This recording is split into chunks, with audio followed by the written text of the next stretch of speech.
ஒன்று தெசலோனிக்கேயரின் புஸ்தகம் 5:17 சொல்லுகிறது, இடைவிடாமல் ஜெபம் பண்ணுங்கள். ஆண்டவர் நம்மோடு பேசுகிற காரியம் இடைவிடாமல் ஜெபம் பண்ணு. ஆனால் இன்னைக்கு நம்ம இடைவிடாமல் ஜெபிக்கும் போது சத்ரு நிறைய போராட்டங்களை கொண்டு வருவான். இடைவிடாமல் ஜெபிக்கிறது சாதாரணமான காரியம் கிடையாது. எப்போ நம்ம ஆண்டவருடைய சித்தத்தை அறிஞ்சு இடைவிடாமல் ஜெபிக்கிறோமோ அப்போ சத்ருவும் வேகமாக போராடுவான், சத்ருவும் தீவிரமாக போராடுவான். இன்னைக்கு அந்த சத்ருடைய போராட்டங்களை குறித்தும் அதை மேற்கொள்ளுகிற விதங்களை குறித்தும் நாம் தியானிக்க போகிறோம். தேவ பிள்ளைகளே, சில வேளையில சத்ரு நம்ம இடைவிடாம ஜெபிக்கிறத விரும்ப மாட்டான். நீங்க எதை கட்டுறதுக்கும் பிசாசு விட்டுருவான். அவங்க ஜெப வாழ்க்கையை கட்டுறதுக்கு பிசாசு விட மாட்டான். நிறைய சமயம் நீங்க எவ்வளோ விஷயத்தை உலகத்துல நீங்க செஞ்சாலும் அவன் சந்தோஷமா விட்டுருவான். ஆனா எப்போ ஒரு மனுஷன் தேவ சித்தத்தை அறிஞ்சு ஜெபம் பண்றான்னு அவனுக்கு தெரியுதோ, எப்போ ஒரு மனுஷன் தேவனுடைய சித்தத்தை அறிந்து காத்திருக்கிறான் என்று சத்ரு அறிகிறானோ, அப்ப அவன் அந்த ஜெபத்தை கொலைப்பதற்கு எவ்வளவு காரியங்களை செய்ய முடியுமோ அவ்வளவு காரியங்களையும் செய்வான்.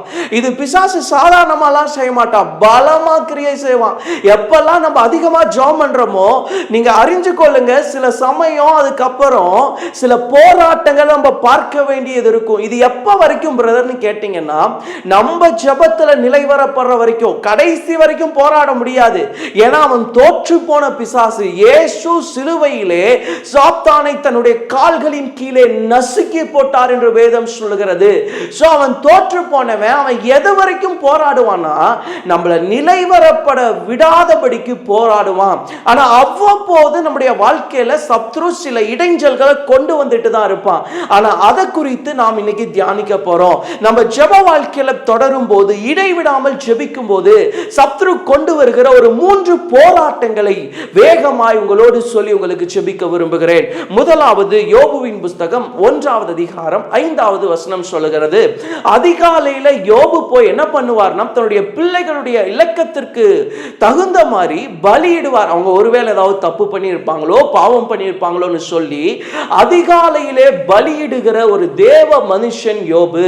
யோபுடைய வாழ்க்கையில சாத்தான் அவனுடைய வாழ்க்கையை தொடும்படி ஆண்டவருடைய கரத்திலே அனுமதி பெற்று வருகிறான். அவன் எதை அதிகமா அழிக்க ஆசைப்பட்டான்னா, யோபுடைய ஜெப வாழ்க்கையை இடிக்க ஆசைப்பட்டான். யோபுடைய ஜெப வாழ்க்கை ஒன்றுமில்லாமல் போகணும்னு ஆசைப்பட்டான். இந்த யோபு யாருன்னா, அதிகாலையில ஜெபிக்கிற ஒரு தேவ மனுஷன், அதிகாலையில கர்த்தரை தேடுகிற ஒரு தேவ மனுஷன் யாருன்னா யோபு. ஆனா இந்த யோபுடைய வாழ்க்கையில பிசாசு அவருடைய ஜெப வாழ்க்கையை ஒன்றுமில்லாமல் போக பண்ண விரும்பினான். யோபு வெறுமனே அதிகாலையில ஜெபிக்கிறவர் மாத்திரம் அல்ல, உலகத்திற்காக தேசத்திற்காக ஜெபிக்கிற ஒரு தேவ மனுஷனாக இருந்திருப்பார். எதை வச்சு சொல்றீங்கன்னு கேட்டீங்கன்னா, யோபுவின் புஸ்தகம் 42வது அதிகாரம் 10வது வசனத்துல பார்த்தீங்கன்னா, யோபு அவருடைய சிநேகிதர்களுக்காக வேண்டுதல் செய்வார். அதாவது அவ்வளோ கஷ்டத்துல எல்லாத்தையும் இழந்து கூட அவர் என்ன பண்றார்னா, தன் சிநேகிதர்களுக்காக ஜெபிக்கிறார். அப்ப யோபு எப்படிதான் இருந்திருப்பார்னா, மற்றவங்களுக்கு ஜெபிக்கிற தேவ மனுஷனாக இருந்திருப்பார்.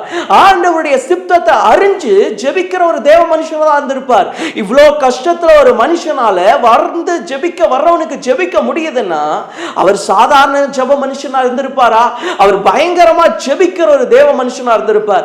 ஆனா அவருடைய வாழ்க்கையில பிசாசு முதல்ல எதை தான் தொடறான்னா, அவருடைய குடும்பத்தை தான் தொடறான். இன்னைக்கு அநேக வேளையில நம்ம ஜெபிக்கும் போது, நம்ம தொடர்ச்சியாய் ஜெபத்துல முன்னேறி கொண்டு இருக்கும் போது, நமக்கு பிரச்சனை வெளியே இருந்து வராது, நம்ம வீட்டுக்குள்ள இருந்து தான் வரும், நம்ம குடும்பத்துக்குள்ள இருந்து தான் வரும். நீ ஏன் இனி ஜெபம் பண்ற, நீ எதுக்கு இப்படி போற, நிறைய வார்த்தைகளை வெளியிருந்து பிசாசு கொண்டு வர மாட்டான், நம்ம வீட்டுக்குள்ள தாங்க எழுப்புவான். இதுவும் ரட்சிக்கப்பட்ட குடும்பமா இருந்தா ஓரளவுக்கு பரவாயில்ல. ஆனா யாரோ ஒருத்தர் ரட்சிக்கப்பட்டு முழு குடும்பமும் ரட்சிக்கப்படாம இருக்கும்போது அவங்களுடைய பாடு ரொம்ப ரொம்ப கடினமான பாதை. அவங்க போற பாதையில யாருமே அவ்வளவு சீக்கிரம் சுலபமா கடந்து போக முடியாது. அவ்வளோ கஷ்டமான பாதையில தேவ ஜனங்க கடந்து போவாங்க. ஆனா அது உங்களுக்கு நிரந்தரமானது கிடையாது, கர்த்தர் மாற்றி விடுவார். சோ நம்ம அதிகமா ஜெபிக்கும் போது பிசாசு முதல்ல எதற்கு விரோதமா வருவானா, நம்ம குடும்பத்துக்கு விரோதமா வருவான். நீங்க நிறைய பேர் சொல்வீங்க, பிரதர் நாங்க அதிகமா ஜெபிக்கிற நாளில எங்க வீட்டுக்குள்ள அதிகமா பிரச்சனை வருது பிரதர், அதிகமா போராட்டம் வருது பிரதர், அதுக்காக ஜெபத்தை விட்டுறலாமா? நான் சொல்றேன், இடைவிடாமல் ஜெபம் பண்ணுங்கள், உங்கள் பிரச்சனைகள் ஒன்றுமில்லாமல் போகும். ஆண்டவர் இயேசு பிசாசை காலின் கீழே நசுக்கி போட்டார். அதே போல நாள்ல, நீங்க நிலைவரப்படுற நாளில நீங்க பிசாசை நசுக்குவீங்க, நீங்க பிசாசை துரத்துவீங்க. சில வேளையில உங்க வீட்டுக்குள்ள தொடர்ச்சியா பிரச்சனை வருதா, நீங்க ஜெபிக்கும் போது நல்லா கட்டி ஜெபம் பண்ணுங்க. வெளியே போய் இயேசுவின் நாமத்தினால உனக்கு என் வீட்டின் மேல அதிகாரம் இல்ல. நிறைய சமயம் நம்ம வீட்டுக்குள்ள பலவீனமா இருக்கிறவங்கள அவன் பயன்படுத்துவான். யாரோ ஒரு பையன் ரட்சிக்கப்படாம இருக்கிறானா, அந்த பையனை அவன் ஏவி விடுவான். அந்த பையன் மேல தன்னுடைய பலத்தை அவன் பிரயோகித்து நமக்கு விரோதமா எழுப்புவான். உடனே நம்ம வீட்டில் இருக்கிற ரட்சிக்கப்படாத நபரை நம்ம சொல்லிடக்கூடாது, இவன் பார் எவ்வளவு பெரிய பிசாசு, ஜெபத்துக்கு விரோதமா நம்மளுக்கு தடை பண்றான், சர்ச்சுக்கு போறதுக்கு விரோதமா தடை பண்றான். அப்படி சொல்லாதீங்க. அவங்கள நீங்க நேசிங்க. நீங்க அடுத்து ஜெபம் பண்றதை நிறுத்தாம போய் இயேசுவின் நாமத்தினால இவனுக்கு பின்னாடி கிரியை செய்கிற ஆவியை கட்டுறேன். நீங்க கட்டி பாருங்க, உங்க வீட்டில் ஒரு பெரிய மாற்றம் வரும். நீங்க ஒரு நாள்ல மாற்றத்தை பார்க்க முடியாது, ஆனா தொடர்ச்சியா செய்யுங்க. உங்க வீட்டுல ஒரு பெரிய மாற்றம் வரும், உங்க வீட்டுக்குள்ள ஒரு பெரிய ரட்சிப்பு வரும். ஆண்டவர் அதை கணக்கில் வைக்காம போக மாட்டார். எனக்கு தெரியும் நீங்க நிறைய கஷ்டப்படுறீங்க, நீங்க ஜெபிக்கிறதுனால உங்க வீட்டுக்குள்ள பெரிய பெரிய யுத்தங்கள் வருது. ஆனால் தேவ பிள்ளையே, இந்த யுத்தங்கள் நிரந்தரமானது அல்ல. இந்த யுத்தங்கள் உங்களுடைய வாழ்க்கையில நிரந்தரமா இருக்க போறது கிடையாது. ஆண்டவர் சொல்றாரு, இந்த யுத்தத்தை நான் ஓய பண்ணுவேன். உன் வீட்டுக்குள்ள நீ ஜெபிக்கிறதுனால, நீ என்ன தேடுறதுனால உனக்கு சில பிரச்சனை வருது இல்லப்பா, அந்த பிரச்சனையை நான் சுலபமா சீக்கிரத்துல துரிதமா ஓய பண்ணுவேன். நீ கலங்கிடாத. எனக்கு நிறைய பேருடைய வீட்டுல இதான பிரச்சனை. உங்களுக்கு ஆலயத்துக்கு போறதுக்கு கூட சுதந்திரம் இல்லைல்ல. ஆனா நான் சொல்றேன், நீங்க சுதந்திரம் இல்லைன்னா கூட பரவாயில்ல, எல்லாரும் இல்லாத தனிமையான நேரத்துல ஆண்டவருடைய சமூகத்துல போராடு தேவ பிள்ளையே. ஆண்டவருடைய சமூகத்துல நீ கதறு தேவ பிள்ளையே. உன் வாழ்க்கை மாறும். நீங்க இடைவிடாம ஜெபம் பண்றத தடுக்கிறதுக்கு அவன் 1000 முயற்சி எடுத்தா, நீங்க ஏன் இடைவிடாம ஜெபம் பண்றதுக்கு ஒரு முயற்சி எடுக்க கூடாது? உங்க ஜெபத்துல இடைவெளியை உருவாக்குற பிசாசு 1000 முயற்சி எடுத்து ஜெயிக்க முடியும்னா, நீங்க எடுக்கிற ஒரே முயற்சி அவனை தோற்கடிக்க முடியும். நீங்க எடுக்கிற ஒரே முயற்சி அவனுடைய எல்லா திட்டங்களையும் தோற்று போக பண்ணும். இன்னைக்கு ஆண்டவர் சொல்றாரு, நீ ஜெபிக்கிறதுனால உன் வீட்டுல சில பிரச்சனையை நீ பார்க்கிற, நீ ஜெபிக்கிறதுனால உன் குடும்பத்துக்குள்ள சில போராட்டங்களை பார்க்கிற, துரிதமாய் ஓய பண்ணுவேன். உன் ஜெபத்தை நிறுத்தி விடாதே. இந்த யோபு கடைசி வரைக்கும் தன் ஜெபத்தை நிறுத்தல. இந்த யோபு கடைசி வரைக்கும் தன் ஜெபத்துல இருந்து ஒரு எல்ல அளவு கூட பிசகல. இன்னும் சொல்லணும், ஆரம்பத்துல ஜெபிச்சதை விட கடைசியில வீரியமா ஜெபிக்கிறார். ஆரம்பத்துல 1வது அதிகாரத்துல ஜெபித்தது தன்னுடைய பிள்ளைகளுக்காக, 42வது அதிகாரத்துல ஜெபித்தது அவருடைய சிநேகிதர்கள். சாதாரண சிநேகிதர் அல்லப்பா, சத்துருக்களாக மாறின சிநேகிதர்கள். இந்த சிநேகிதர்கள் தான் யோபுவை பல வார்த்தைகளை சொல்லி நோகடிச்சவங்க. அந்த சிநேகிதர்களுக்காக யோபு ஜெபம் பண்றாரு. இன்னைக்கு தேவ பிள்ளையை, உங்களுடைய வாழ்க்கையில் இருக்கிற உங்க குடும்பத்தில் வருகிற பிரச்சனைகள் சீக்கிரம் ஓய்ந்து போகும். இன்னைக்கு உங்க வாழ்க்கையில ஜெபத்தை நிறுத்துறதுக்கு பிசாசு 1000 போராட்டங்களை பண்ணா, நீங்க ஒரு யுத்தம் பண்ணுங்க, கர்த்தர் உங்கள் பட்சத்தில் இருக்கிறார், நீங்கள் ஜெயிப்பீர்கள். சோ முதலாவது நம்ம ஜெப வாழ்க்கையை தடுக்கிறதுக்கு அவன் எங்க பிரச்சனையை கொண்டு வருவான் தெரியுமா? உங்க குடும்பத்துக்குள்ள. இன்னைக்கு நீங்க நிம்மதி இல்லாத நிலைமையில தான் இருக்கிறீங்க, எனக்கு தெரியும். இன்னைக்கு உங்க வீட்டுக்குள்ள ஒரு நிம்மதி இல்ல, சமாதானம் இல்ல. நீங்க ஜெபிக்கிறதுனாலயே பிரச்சனை வருது, நீங்க தனிமையில காத்து இருக்கிறதுனாலயே பிரச்சனை வருது. ஆனா ஆண்டவர் சொல்றாரு, இதற்கு இணையான மகிமையை நான் தருவேன். ஒரு நாள் இது மாறிடும். நீ சோர்ந்து போகாத மகனே, நீ சோர்ந்து போகாத மகளே. எவ்வளவு நாள் சோர்ந்து போக போறீங்க? வீட்டுல பிரச்சனை வரதான் செய்யும், போராட்டம் வரதான் செய்யும். ஆனா வீட்டுல வர பிரச்சனையை பார்த்து நீங்க உங்க ஜெபத்தை நிறுத்துவீங்கன்னா, நீங்களே பிசாசை ஜெயிக்க பண்றீங்கன்னு அர்த்தம். தேவ பிள்ளைய ஒரு நாளும் பிசாசை ஜெயிக்கிறதுக்கு இடம் கொடுத்துறாதீங்க. பிசாசு ஜெயித்து வர்றதுக்கு தேவ பிள்ளைகள் இடம் கொடுத்துடவே கூடாது. ஒரு நாளும் நான் சொல்றேன், அவன் தோற்று போனவன் அவன் தோற்று போய்கொண்டே இருப்பான். இன்னைக்கு கர்த்தர் திட்டமாய் உங்களோடு பேசுகிறார். உன் வீட்டில் நீ ஜெபிக்கும் போது தொடர்ச்சியான சில யுத்தங்களை சந்திக்கிற, தொடர்ச்சியான சில போராட்டங்களை சந்திக்கிற, இயேசுவின் நாமத்தினாலே அவைகள் ஓய போகிறது மகனே, அவைகள் ஓய போகிறது மகளே. முதலாவது குடும்பத்திலே வருகிற சில யுத்தங்களை கர்த்தர் ஓய பண்ணுவார். யோபுடைய வாழ்க்கையில யாரும் ஓய பண்ணல, கர்த்தரே வந்து ஓய பண்ணினார். அவன் இழந்து போன சகலத்தையும் கொடுத்து, சகலத்தையும் மாற்றி ஒரு சமாதானமான நிலையை கர்த்தர் கொடுத்தார். நீங்க நிலைவரப்படுகிற வரை சமாதானமற்ற தன்மைக்குள்ள போகலாம். ஆனா எப்ப நீங்க நிலைவரப்படுவீங்களோ அன்னைக்கு உங்க வீட்டுக்குள்ள பெரிய சமாதானம் இருக்கும். இரண்டாவது இன்னொரு காரியம், மத்தேயு 26:41 சொல்லுகிறது, ஆவி உற்சாகம் உள்ளது, மாமிசமோ பலவீனம் உள்ளது. நீங்க தொடர்ந்து ஜெபிக்கும் போது உங்க வீட்டுல ஒருவேளை பிரச்சனை இல்லாம இருக்கலாம், இல்ல அதையும் நீங்க கடந்து வந்திருக்கலாம். ரெண்டாவது அவன் எதுல கை வைப்பான் தெரியுமா? நம்முடைய சரீரத்துல கை வைப்பான். மாமிசம் பலவீனமானதுப்பா, மாமிசம் பலவீனமானது தானே, மாமிசத்துல சில பலவீனம் இருக்கத்தானே செய்யும். அந்த பலவீனத்தை பிசாசு தனக்கு சாதகமா பயன்படுத்த விரும்புவான். எங்கெல்லாம் நமக்கு பலவீனம் இருக்கோ அந்த இடத்துல பிசாசு ஏதோ ஒண்ணு பண்ணணும்னு ஆசைப்படுவான். ஆனா பயந்துராதீங்க, இயேசு சாமி அதுக்கு ஒப்பு கொடுக்க மாட்டார். ஏன்னா இது எதை வச்சு சொல்றீங்கன்னா, இயேசு சாமி ஞானஸ்தானம் எடுத்ததுக்கு அப்புறம் 40 நாள் உபவாசித்து ஜெபம் பண்ணுவார். இந்த 40 நாள் முடிவில் அவருக்கு மகிமை வராது, பக்கத்துல பிசாசு வந்து நிற்பான். பிசாசு வந்து அவருக்கு சோதனையை கொடுப்பான், அவரை வந்து சோதிப்பான்.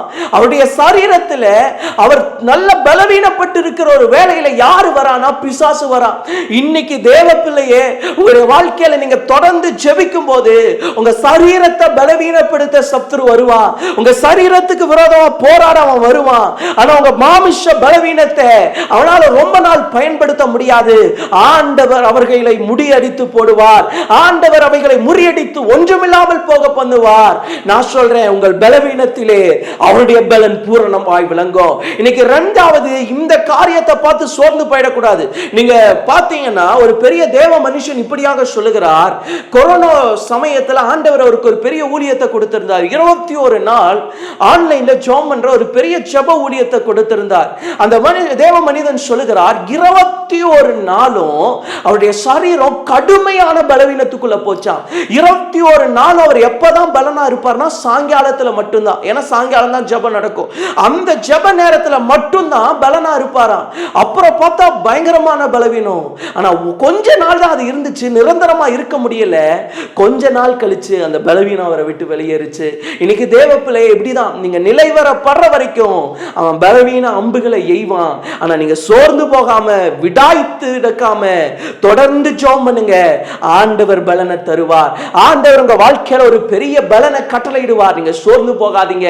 சோ முதலாவது உங்க குடும்பத்துக்கு விரோதமா வருவான், இரண்டாவது உங்க சரீரத்தை தொடுவான். இதெல்லாம் தேவ பிள்ளைகளுக்கு தெரிஞ்சிருக்கணும். தொடர்ச்சியா ஜெபிக்கும் போது உங்க சரீரத்துக்கு விரோதமா அவன் வந்து நிற்பான்.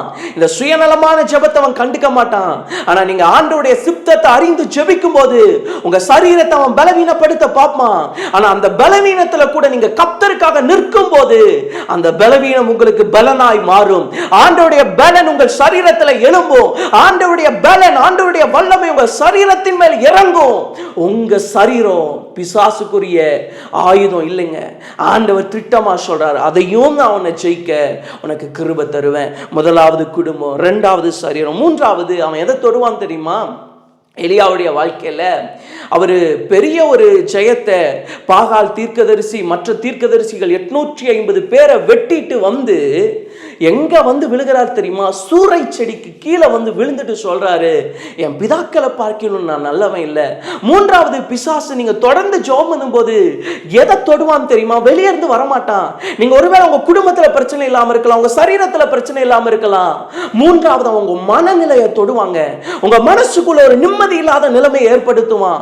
உங்க வாழ்க்கையில என்ன நீ ஜெபம் பண்ணி என்ன பிரயோஜனம்? நீ இவ்வளவு நாள் ஜெபிக்கிற, நீ எதை கண்ட, உன் வாழ்க்கையில எதை நடந்துச்சு, இப்படியெல்லாம் சொல்லி அவன் உங்களை ட்ரிகர் பண்ணிக்கிட்டே இருப்பான், உங்களை மாத்திக்கிட்டே இருப்பான், உங்க வழிகளை சிதைச்சு கொண்டே இருப்பான். ஆனா தேவ பிள்ளைகள் விழிக்க வேண்டும். இன்னைக்கு ஆண்டவர் உங்களுக்கு இந்த 3 காரியத்தை சொல்றது உங்களை பயப்படுத்துறதுக்கு இல்ல, நீங்க விழிச்சிருக்கணும். அடுத்த சமயம் இது வரும்போது நீங்க விழிச்சு மேற்கொள்ளணும், நீங்க தைரியமா இதை மேற்கொள்ளணும். இன்னைக்கு ஆண்டவர் சொல்றார், ஒருவேளை உன் மனநிலைக்குள்ள சத்துரு வரானா, இயேசுவின் நாமத்தில் அவனை வெளியேற்று. இன்னைக்கு நீங்க ஜெயிக்கிறதுக்கு ஒண்ணு இருக்குங்க, இயேசுவின் நாமம் இருக்குங்க. இயேசுவின் நாமத்தினால் உங்களை ஜெயிக்க முடியும். இயேசுவின் நாமத்தினால் உங்கள் ஜெபத்துக்கு விரோதமா வருகிற சத்துருவை கட்டி உங்களால வெளியேற்ற முடியும். இன்னைக்கு சத்துரு உங்க ஜெப வாழ்க்கைக்கு விரோதமா தானே போராடுறான். ஆனா இயேசு உங்களை ஜெயிக்க பண்ண விரும்புறார். நீங்க ஆவியானவருடைய துணையை கேளுங்க, ஆவியானவருடைய பலனை கேளுங்க. ஆவியானவர் வந்து உங்கள் பலவீனங்கள்ல உங்களுக்கு உதவி செய்வார். நீங்க வேண்டிக் கொள்ள தெரியாத போது அவரே வந்து வாக்கு கடங்கா பெருமூச்சுகளோடு உங்களுக்காய் வேண்டுதல் செய்வாருங்க. இந்த 3 காரியத்தை சத்துரு கொண்டு வருவான். உங்க இருதயத்துல பெரிய காயத்தை உருவாக்குவான், ரணத்தை உருவாக்குவான். ஏன்? உங்க ஜெப வாழ்க்கையில ஒரு இடைவெளியை உருவாக்கணும். ஆனா தேவ பிள்ளை இந்த 3 காரியத்திலும் விழித்திருந்து ஜெயிக்க வேண்டும். ஒரு சமயம் என்னுடைய ஆரம்ப நாட்கள்ல நான் ஜெபிக்கும் போது, அதுதான் என்னுடைய ஆரம்ப காலம், ஜெபிக்கிற காலம். அப்போ நான் நடுராத்திரியில ஜெபிக்கிற ஒரு அனுபவத்தை அப்பதான் துவக்கத்துக்குள்ள கடந்து போறேன். அப்போ ஆண்டவர் சொல்றாரு, நடுராத்திரியில நீ வந்து ஜெபம் பண்ணணும்னு. நான் எப்பவுமே எங்க வீட்டுக்கு மொட்டை மாடியில போய் ஜெபம் பண்ணுவேன். அப்போ முதல்ல பகல்ல தான் ஜெபம் பண்ணுவேன். அன்னைக்கு ராத்திரியில மொட்டை மாடியில போய் ஜெபம் பண்ணலான்னு போகும்போது நான் போய் ஜெபம் பண்ண ஆரம்பிக்கிறேன். அதுதாங்க என்னுடைய ஃபர்ஸ்ட் ஜெபம் நடுராத்திரி. அந்த நடுராத்திரியில தேசத்துக்காக நான் ஜெபிக்கணும்னு முழங்கால் படிடுறேன். என்னை சுத்தி மேல அடிக்கிற சத்தம், என்னை சுத்தி சில ஸ்திரீகள் அழுகிற சத்தம், பயங்கரமான சத்தம். சுத்தி பார்த்தா யாரும் இல்லை, பயங்கரமான இருட்டு. ஆனா பிசாசு சுத்தி சுத்தி சத்தத்தை கொண்டு வரான். பயங்கரமா மேல அடிக்குது. ஒரு பக்கம் ஒரு ஸ்திரீ, ஒரு பெண் அழுகிற சத்தம் என் காதுகளை கேட்குது. நான் பயத்துல நடுங்கி உடனே வீட்டுக்குள்ள ஓடி வந்துட்டேன். அந்த ராத்திரி என்னால் ஜெபிக்க முடியல. ராத்திரி பயந்து உள்ள ஓடி வந்து படுத்துட்டு ஜெபிச்சுட்டு காலையில ஜெபிக்கும் போது ஆண்டவர் மறுபடியும் எனக்குள்ள ஒரு தைரியத்தை கொடுத்தார். நீ இன்னைக்கு ராத்திரி போ, மறுபடியும் அது வரும், நீ அதை கட்டி அப்புறப்படுத்தி இயேசுவின் நாமத்தில் அது விலகும். ஆண்டவர் சொன்னோன்னே எனக்கு ஒரு தைரியம் வந்துருச்சு. நான் அன்னைக்கு ராத்திரி மறுபடியும் போறேன். அடுத்த நாள் ராத்திரி போய் ஜெபிக்கும்படி போறேன். போனா மறுபடியும் அந்த சத்தம் வருது. ஆண்டவர் சொன்னாரு, என் நாமத்தினால என் ரத்தத்தினால அது துரத்தது வெளியே போகும். நான் இயேசுவின் நாமத்தை ரத்தத்தை பயன்படுத்தினேன். அது ஒன்றுமில்லாமல் சில நிமிடங்கள்ல அந்த இடத்தை விட்டு வெளியேறிச்சு. தேவப்பிள்ளைய சில வேளையில உங்க ஜெபத்தை தடுக்கிறதுக்கு சத்துரு இப்படிதான் போராடுவான். உங்க ஜெபத்தை தடுக்கிறதுக்கு இப்படிதான் போராடுவான். இந்த மாதிரி எல்லாம் பயப்படுத்துவான். ஏன்னா உங்க ஜெபம் நிலைவரப்படக்கூடாது. ஆனா ஆண்டவர் அன்னைக்கு எனக்கு கற்றுக் கொடுத்த விஷயம், இயேசுவின் நாமத்தினால இயேசுவின் ரத்தத்தினால சத்துருவை நான் அன்னைக்கு துரத்தினேன். இன்னைக்கு வரைக்கும் வெற்றியா ஜெபிக்க ஆண்டவரே கிருபை தந்து பரிசுத்த ஆவியானவரே நடத்தி கொண்டு இருக்கிறார். உங்க வாழ்க்கையில பல விஷயங்கள் ஜெபத்துக்கு விரோதமா வரலாம். ஆனா இன்னைக்கு பரிசுத்த ஆவியானவர் உங்களுக்கு ஆதரவாய் வருகிறார். அவரை பிடித்துக் கொண்டு ஓடுங்கள். உங்களுக்காய் ஜெபிக்கிறேன். தகப்பனே மை ஸ்தோத்திரிக்கிறேன். யாருடைய ஜெப வாழ்க்கையில எல்லாம் போராட்டத்தை கொண்டு வந்திருக்கிறானோ ஆண்டவரே, அந்த போராட்டங்கள் சில குடும்பங்களை விட்டு வெளியேறட்டும் இயேசுவின் நாமத்தினால. சரீரங்களை விட்டு வெளியேறட்டும் இயேசுவின் நாமத்தினால. அவங்க ஆவியை விட்டு வெளியேறட்டும் இயேசுவின் நாமத்தினால. உம்முடைய நாமத்தினாலும் உம்முடைய ரத்தத்தினாலும் ஒவ்வொரு குடும்பத்தையும் ஜெபிக்கிற ஒவ்வொரு தனிநபரையும் நான் முத்தரிக்கிறேன் இயேசுவின் நாமத்தினால. வேலை எடுத்துக் கொள்ளுங்க. சத்துருடைய போராட்டங்களுக்கு விலக்குங்கப்பா. ஒரு திட அபிஷேகத்தை கட்டளையிடுங்க. ஒரு அபிஷேகத்தை கொண்டு சத்துருவின் நுகங்களை முறிக்கிற வல்லமை ஒவ்வொரு தேவ பிள்ளைக்குள்ளும் கடந்து போகட்டும். ஆவியானவர் பலப்படுத்துங்க. வருகிற நாட்கள்ல தைரியமா ஊழியம் பண்ணட்டும், தைரியமா ஜெபிக்கட்டும், தைரியமா திறப்புல நிற்கட்டும். அந்த அபிஷேகத்தை ஒவ்வொருவருக்கும் கட்டளையிடுங்க. கர்த்தரே பலப்படுத்துங்க. இயேசுவின் நாமத்தில் பிதாவே, ஆமென்.